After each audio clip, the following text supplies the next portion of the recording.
Yep.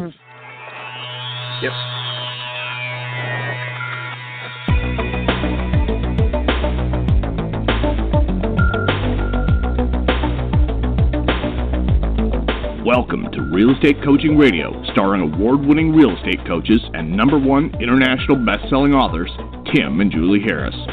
Real Estate Coaching Radio is the nation's #1 daily radio show for realtors who demand authentic, real-time coaching.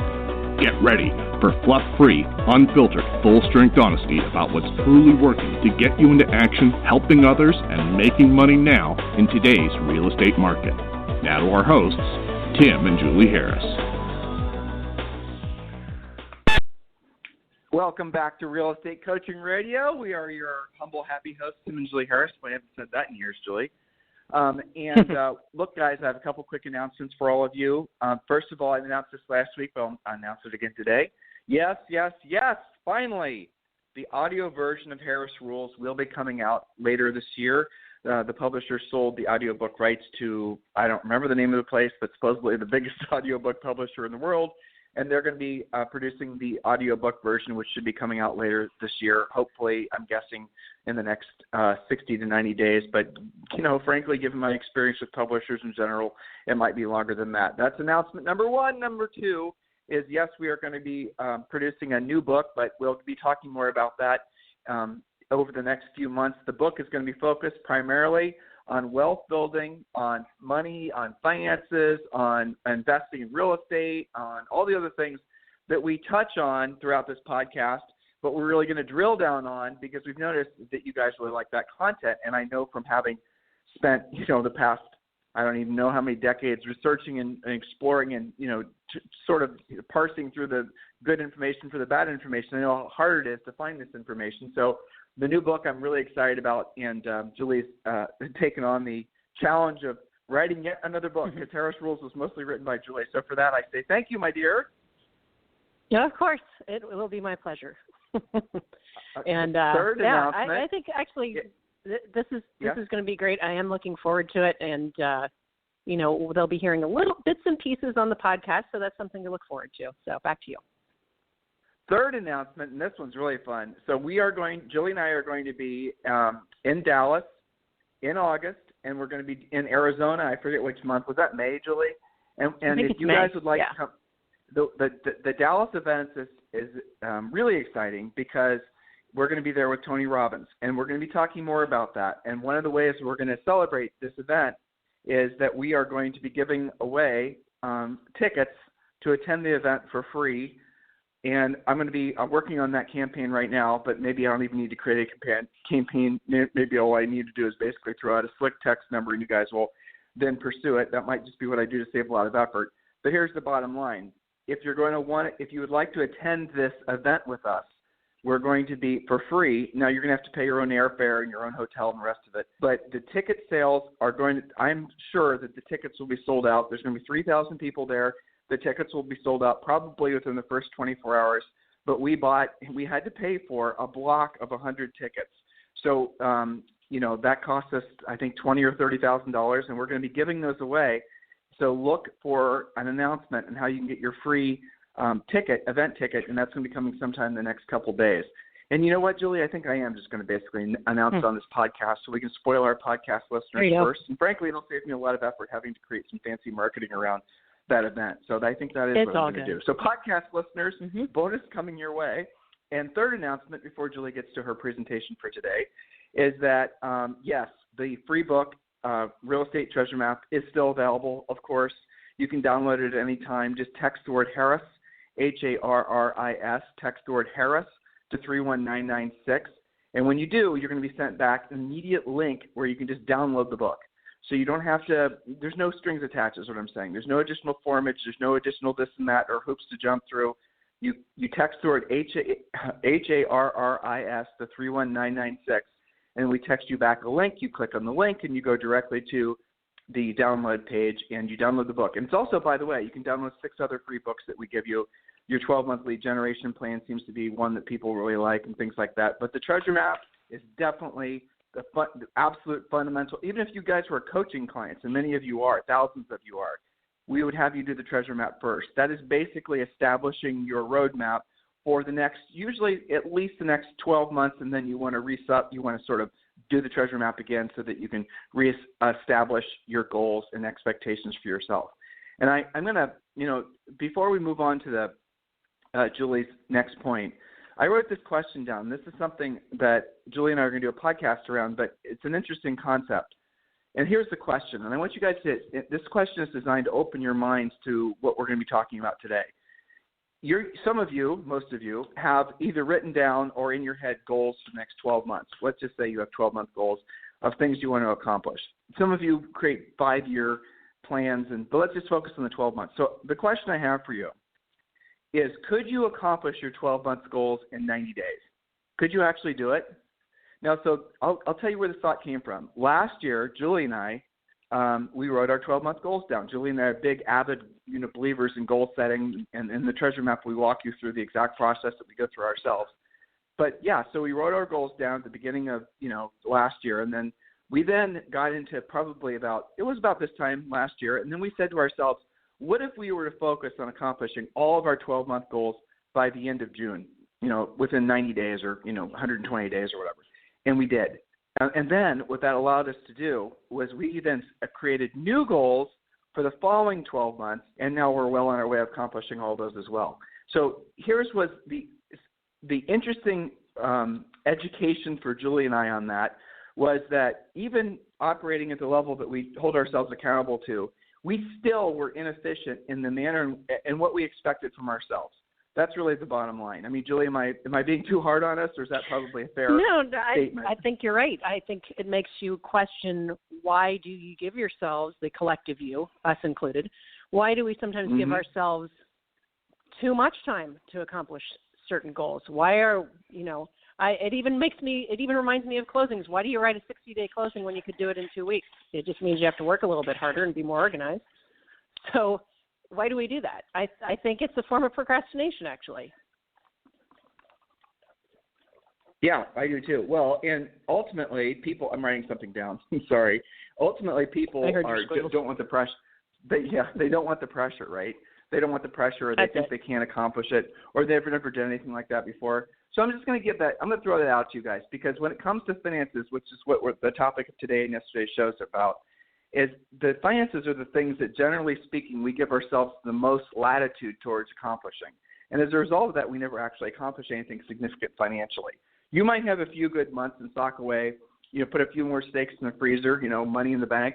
But then what happens is you have some bad months, and the money that you saved that you thought was going to go towards, something else is then used for paying your bills and things like that. So this ebb and flow, this back and forth, for a lot of people, especially in our business, but really for everyone, has become normal. People have just expected that that's how you're supposed to live.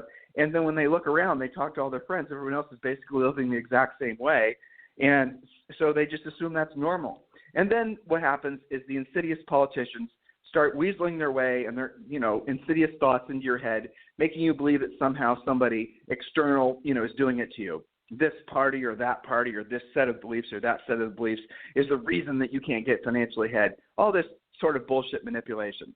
And what eventually will happen, not for all of you, but hopefully for some of you at least, is you're going to realize that ultimately everything that happens to you is your responsibility. And I mean the good, the bad, and the indifferent.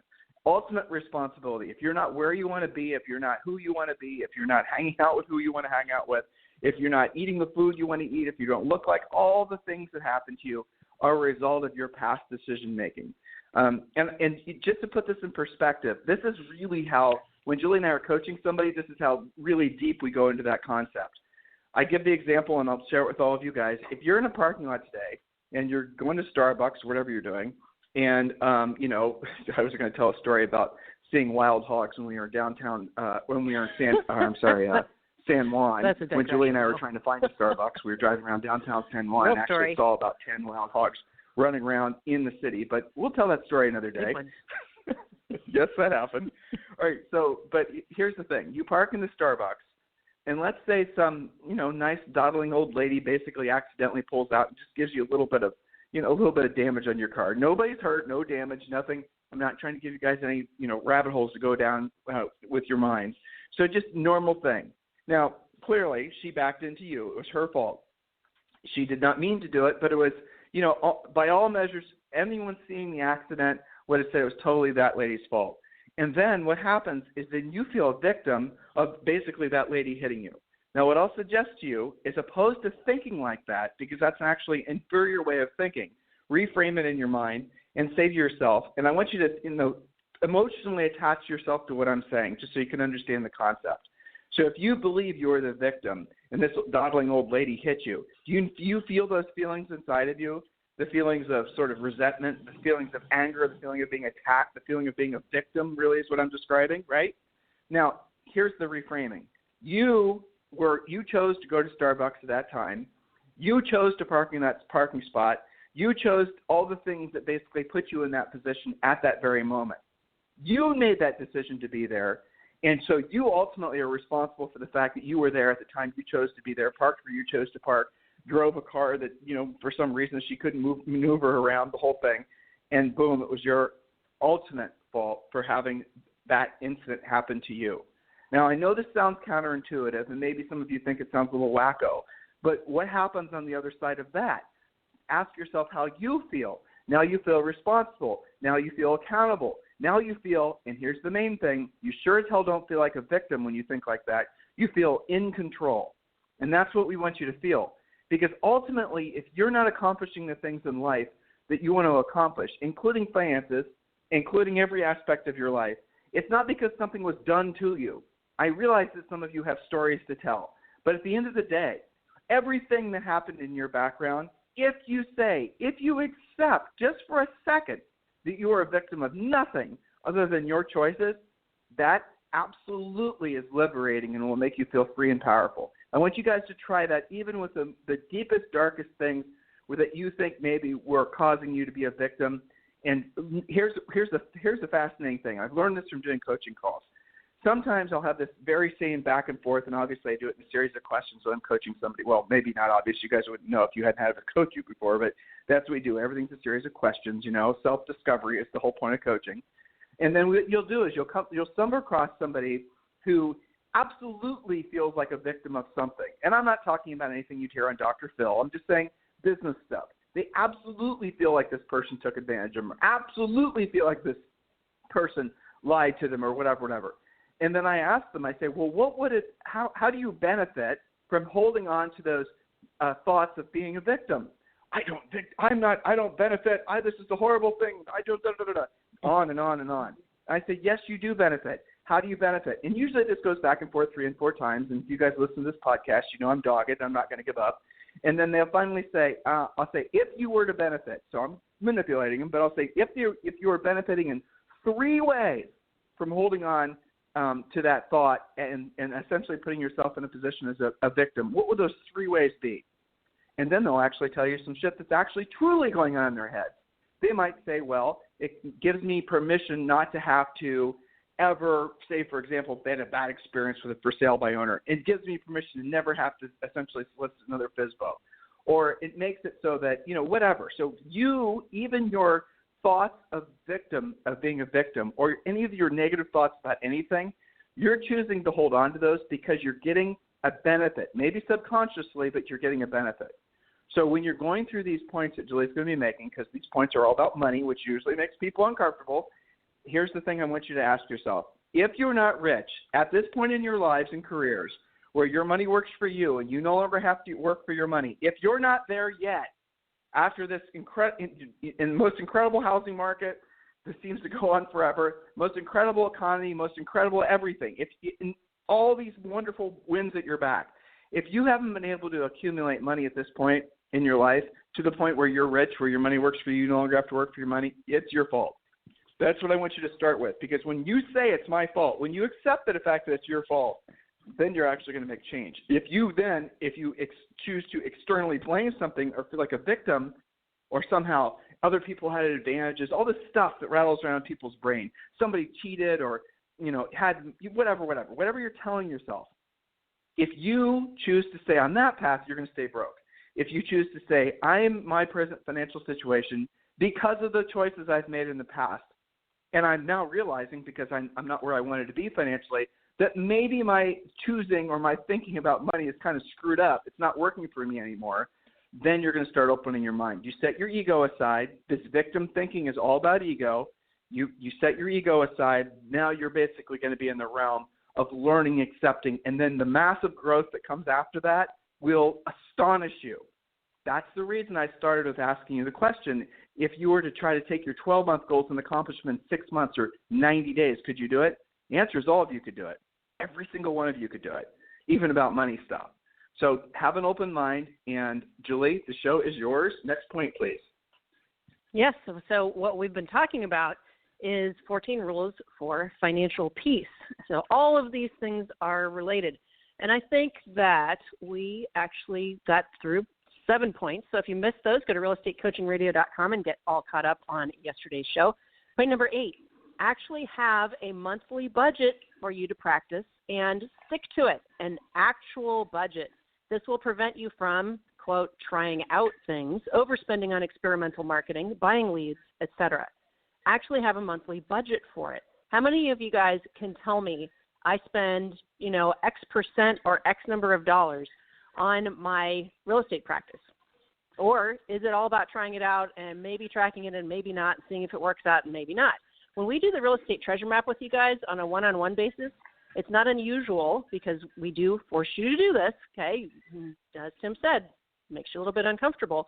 You have to get into all of your credit cards, your checkbooks, and see what's going on. It's not unusual for us to find, 4 or 5 different things. Sometimes they're like $9 a month, but it was supposed to be like somebody monitoring your website that you haven't talked to in 6 months. Whatever the case may be, do you actually have a monthly budget? So these are 14 rules for financial peace. That was number 8.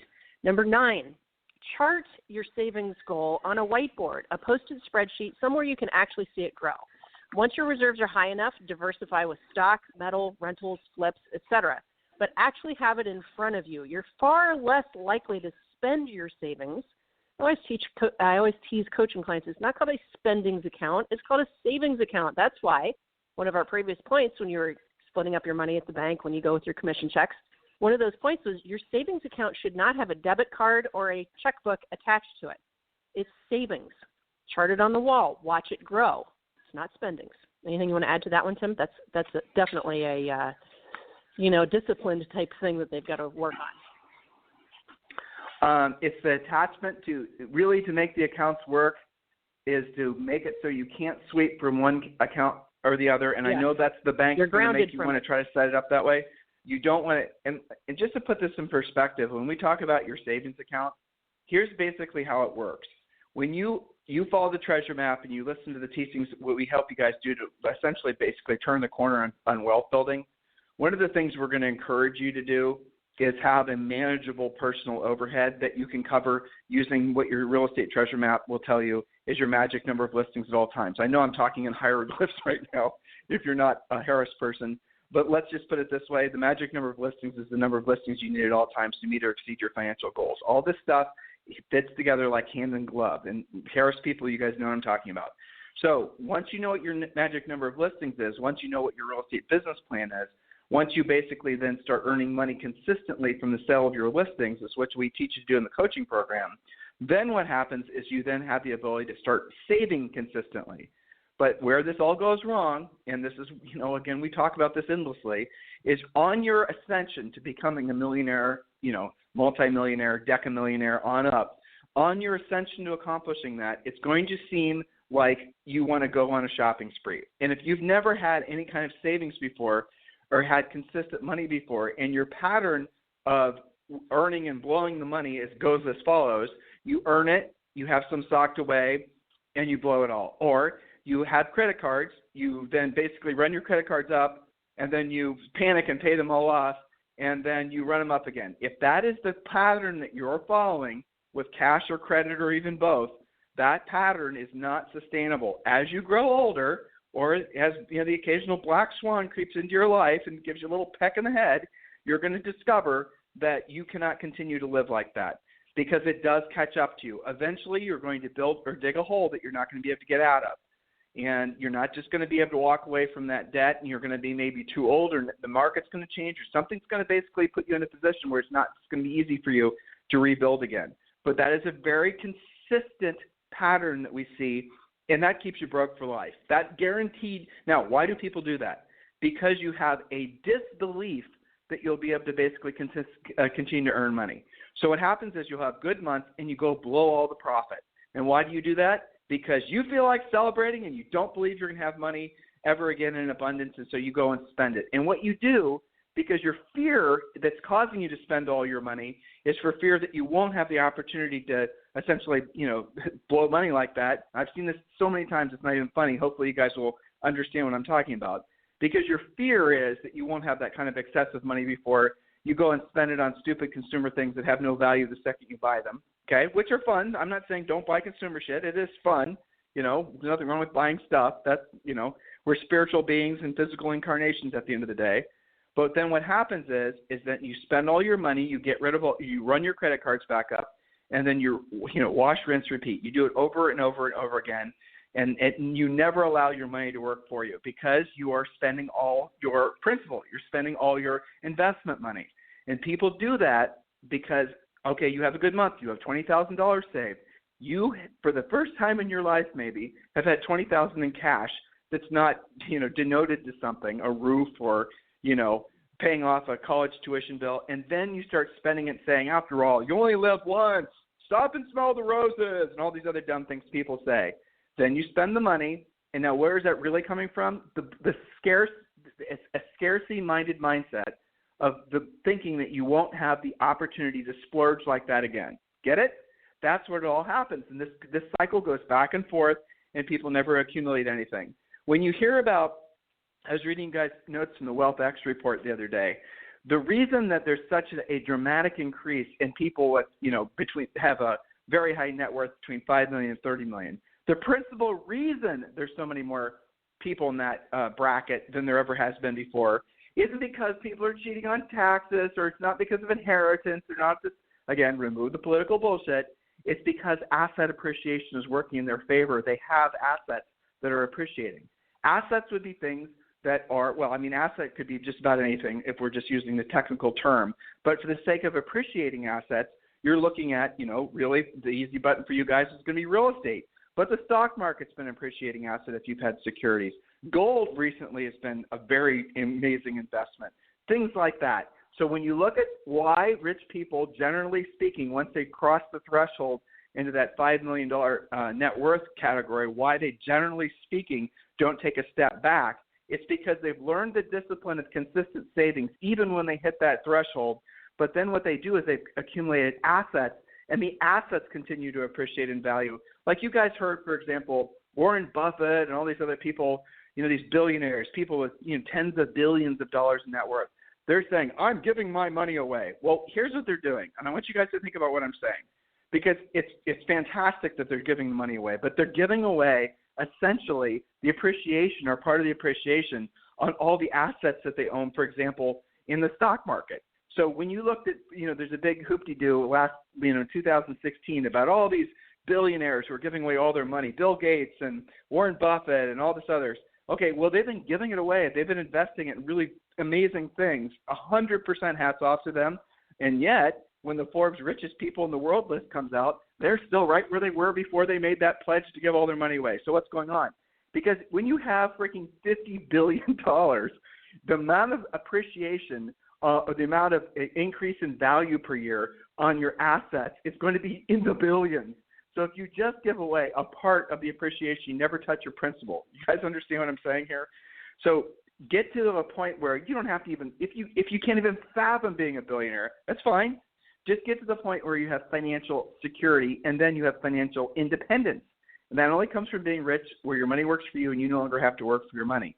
And it starts with the consistent savings, which I know is boring, but you've got to do it, just like we prescribed to you yesterday. Julie?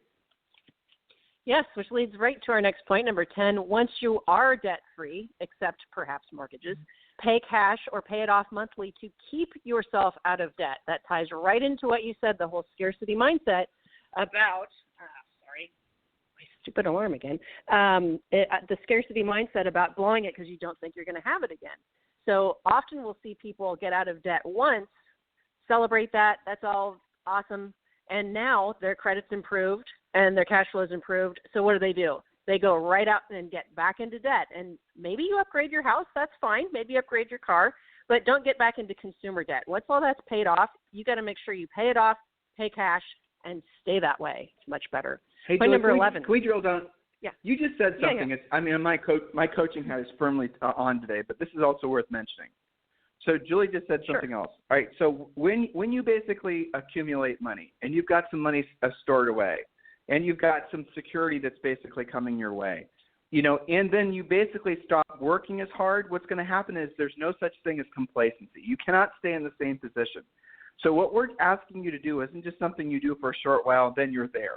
You have to basically change your mindset about essentially the discipline of saving money, and you have to do it consistently. And if it happens in a rudimentary way, like you're literally just saving it into what would be essentially a child's passbook savings account at the bank, don't worry about it, because eventually you're going to get there. Eventually you're going to discover, because as you pay off your debt, now savings is not used for debt at retirement. Savings is not used for taxes. Savings is not used for anything else other than savings. And as that account starts to build, first you start out by stocking away 10%, and then as your debt load from, we teach you this in the treasure map, just text the word Harris to 31996 to get the treasure map. As your overall debt starts to be paid down, and then eventually you start paying things off, you can actually increase the amount of savings that are going to your savings account. That's the point of all this. It's a discipline, guys. It's not necessarily something that you're going to jump up and down about. You're not going to feel the benefits of it for a long period of time, but the benefits will happen, I promise you. Julie, next point. That's right. I've got to scoot to Premier Coaching, but I will do this point, and then maybe we'll have a part 3 of this. Well, this one's a little bit controversial, though, so I'm just going to leave you with this point bomb, and then I'm going over Thanks, to Premier. Julie. Okay, point number 11. Help your kids or grandkids figure out how to pay for their own higher education. How about that for a financial point, right? We have coaching clients that are putting that first, and they don't even have their own savings work thing to ruminate on, and I'm going to go over to Premier Coaching and leave you with that one. Well, I'll tell a story, and that was a good tee-up, Julie, and thank you for the great notes.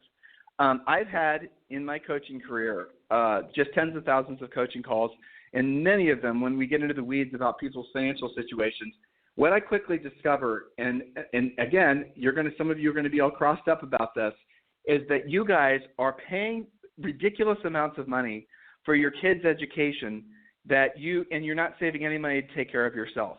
I've had so many coaching calls with people that were, frankly, Julie and I's age, 5 years, younger, 5 years older, who have no money saved for retirement, no money saved to take care of themselves, none. And yet they basically are squirreling away money to pay for kids' private schools and all the rest of it. And here's the thing, and I think, again, I realize this is a total sacred cow for so many people. And maybe you live in an environment where you have like where Julie and I live right now in Puerto Rico, the public schools aren't even an option, just for a variety of reasons. Number one being that the English is not the primary language in the public schools here. So Zoe goes to this really amazing school that's an international school, but it also costs a lot of money. So we don't really have a choice. You might be in a situation like that. Now, many of you do have a choice, and yet you're still sending your kids to these really expensive schools, even though the non-expensive schools or these public schools would do just fine. Why are you doing it? Why are you doing that? And here's the answer. You're doing it mostly for ego, not because they're getting a better education, or frankly, not because they need necessarily to have that level of education for whatever career path they'll be going on.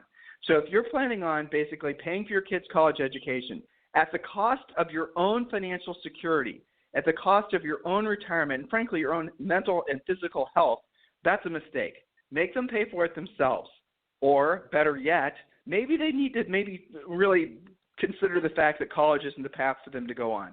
There's so much information that, if you just open your mind to it, you'll realize that essentially a college degree has become so common and ubiquitous, an undergraduate degree, just a liberal arts degree. It's become so normal that nobody really has an advantage anymore like they used to.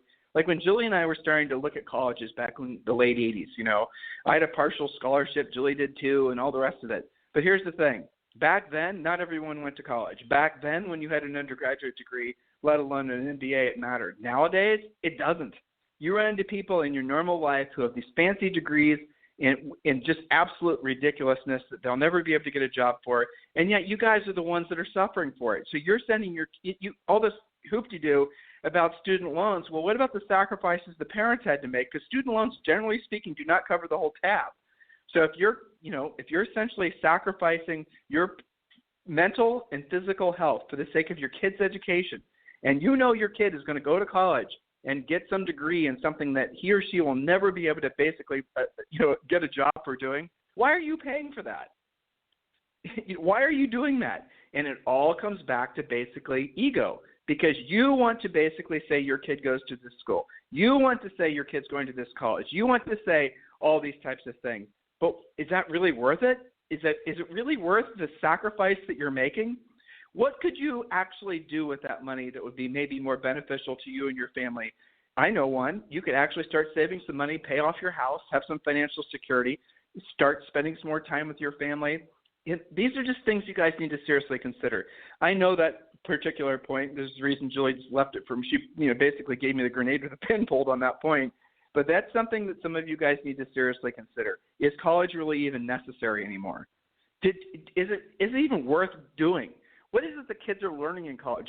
Are you in alignment with some of the values that these kids are learning in school, in college nowadays? Is that really what you want to be paying for? Are you sure? Have you actually taken the time to look?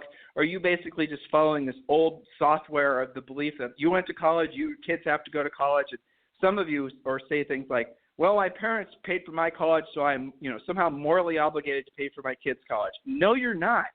You're not morally obligated to pay for your kids' college, because guess what? When your parents paid for your college, it costs as much as nothing. When Julie and I went to school, I went to 3 different universities, and Julie went to 2, and one of the schools we went to together was Ohio State University. When we went to OSU, the total quarterly tuition was like $850. When you went to school, probably most of you, it was that or less. And now what does it cost to go to OSU for a quarter? I don't even know. I'm guessing it's probably 5, 6, maybe 8,000. And this is the largest university on the face of the planet. And I promise you the education you receive there is not that great because there's so many people. Back when we went there were 60,000 kids that went to Ohio State University. Think about that. You think they're really giving a crap about quality of education? Not really. So moral of the story of what I'm trying to share with you guys is when you start benchmarking, well, my parents paid for my college education or for my kids, and now I have to do the same thing. Your parents were basically not having to save as much money and sacrifice as much to accomplish the same goal. So just maybe think about that. Maybe reconsider that path, and maybe then start putting some of that money towards your own debt retirement and your own financial future. Because I got news for you. Your kid that graduates in the, I don't even know, the performing arts degree with a focus on whatever, and never gets a job other than Starbucks, you think that kid is going to actually start earning enough money to make it so that you don't have any financial worries? Remember I told you guys this the other day on the start of the podcast, and I got this statistic from the Social Security Administration's website, which is amazing. And again, I shared this with you guys too. If you guys are into wonkish analytical information about money, go to the Social Security Administration's website. They're the greatest gatherers of facts you'll ever discover.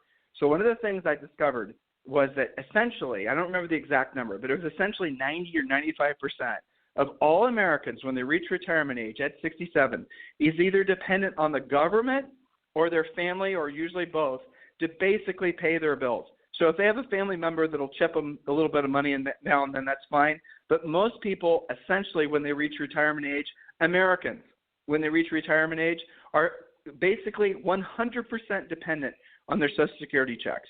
They've never saved any money. They have no real assets. Maybe they've paid off their house and things of that nature.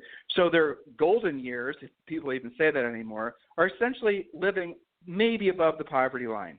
And then if they had to do all that over again, and they look back to where they were spending their money, I wonder if they would have paid for Johnny and Susie's education and, pottery and women's studies in Oberlin and, that cost, $55,000 a year. I wonder for an undergraduate degree. I wonder if they would have done that. Why did they do that? What was the whole thought behind that? See, guys, this is what I'm telling you. Some of the reasons you haven't accumulated more money and you're not on the path to accumulate more money is you're still following software that's obsolete. The times have changed. Everything's changed. If you really want to do your kid a favor, here's the best idea for you. Get them into something that's going to allow them to actually earn a living. Okay? That's really basically it. Get them to do perhaps a trade. Get them to do something, research, and I know some of you guys are going to roll your eyes at this thought, but research to see what the average plumber in the United States makes versus the average, liberal arts degree graduate kid at the same age. The plumber earns like 5 times as much. And it's projected that the income that kid will get, or a person will get from just doing that trade will be more. But why don't parents encourage kids to do trades? Why do you think? Because they want to brag about Susie and Johnny going to, some ridiculous schools, studying some socially approved do-gooder type thing that somehow makes them parents feel that. It's all ego.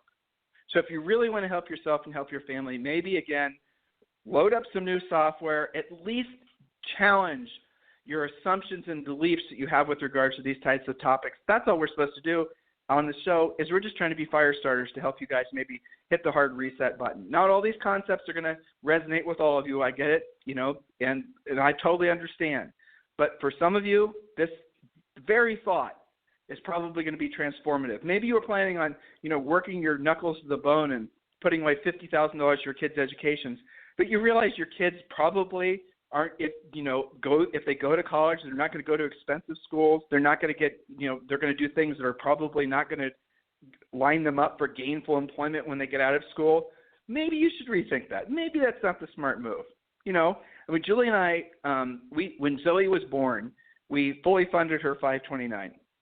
And that's the way to do it if you ever have anyone that's basically, when you fund their 529s and their kids, it's the way to go because it's as cheap as it's going to be.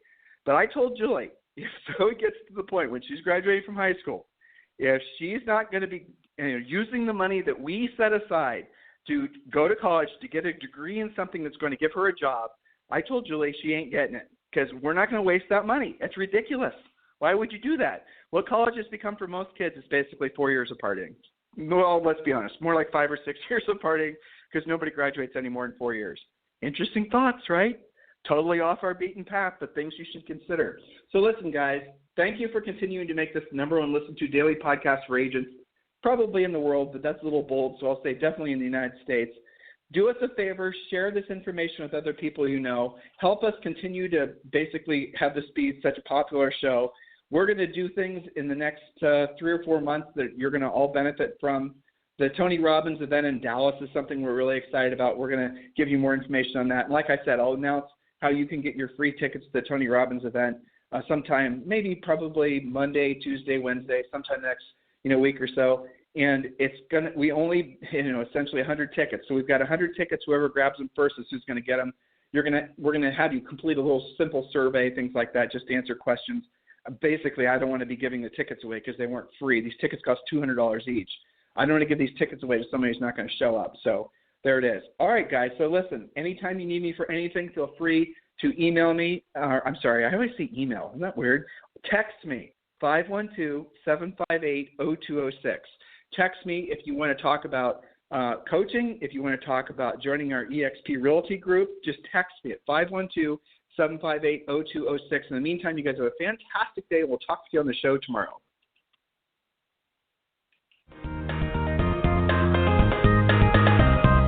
This program has been a presentation by Tim and Julie Harris, Real Estate Coaching. For more information on our real estate coaching and training programs, visit our website at timandjulieharris.com. Remember to tune in weekdays at noon for upcoming shows. And until next time, thank you for listening to Real Estate Coaching Radio with Tim and Julie Harris.